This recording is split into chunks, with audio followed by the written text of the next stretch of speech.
extremely knowledgeable when it comes to customer experience, things like loyalty, retention, not to mention big data. His name is Bob, and I've asked him just to share a little bit of his insight with us here right now. So stay tuned, don't go away. See here what he has to say. My name is Bob Hayes. I'm a consultant and a researcher and a scientist. That's what I call myself. I hold a PhD in industrial psychology. I'm the president of Business Over Broadway and the chief customer officer of TCELab.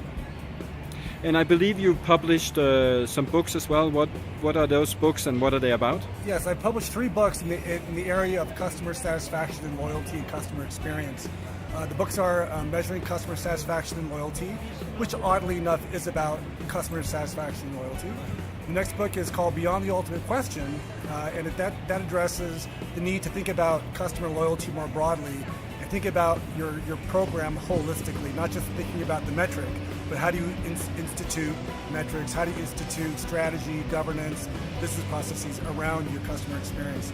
The last book, which came out last year, is called TCE, Total Customer Experience. And that's about how to look at all your data holistically, integrating it in a way that will help you drive insights and help you drive your business forward. Oh, very, very important topic, very interesting. So let's say a client or potential client approaches you and with an objective to improve the customer experience, and as a result of that get a certain result, whether that be increased revenue, retention, whatever. What's your typical approach? What's important when you interact with clients? Well, it's a good question. My first tack is to see what kinds of data they have currently available. Typically clients come to me, they've already established their program, they've done surveys, both relationship surveys and transaction surveys. So I ask them if I could look at their data to make sense of it. And oftentimes I find that their surveys are much too long, they don't ask the right questions. So that I can tell my clients, here's my approach of how I think customers should be surveyed, and try to reason with them with supporting data to show them these are the kind of questions you need to ask. For example, a lot of companies look at the NPS as the ultimate question. For that, I try to explore how they can define customer loyalty more broadly. Rather than just recommending a company to their family and friends, which is important, there are other ways companies can measure customer loyalty. For example, there's like a renewal of contracts, whether or not the customer will buy more or different kinds of products from you, things like that. So I'd like to have them expand their thinking about what defines customer loyalty for their customer base.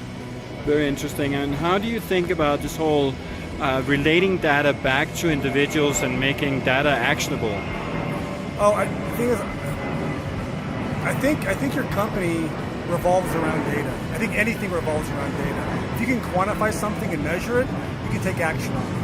And the key is to make sure you quantify the right things and ask the right questions and use that data intelligently, linking that up with other kinds of data, operational data, financial data, and getting some key insights that you didn't have before by looking at just one data silo. Excellent. So you believe it's important to first and foremost to make data actionable?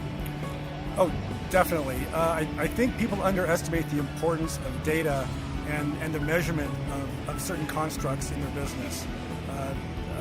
For example, I'm a big believer of customer satisfaction and loyalty, and there's clear ways to define those things. Lately, I've been hearing a lot of talk about this thing called customer engagement.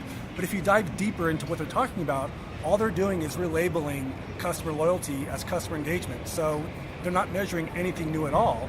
So let's stop with the jargon and look at what we're measuring. And there's a ton of research in the past that we can bring to bear on their problem around customer sat and loyalty. Very, very well said. So just the last question.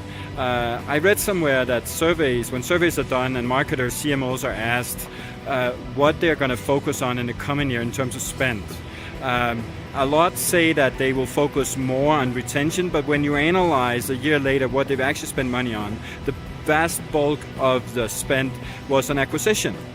Is that a problem that you experience, that on one hand people say they want to focus more on building loyalty, retention and so on, but in reality they don't?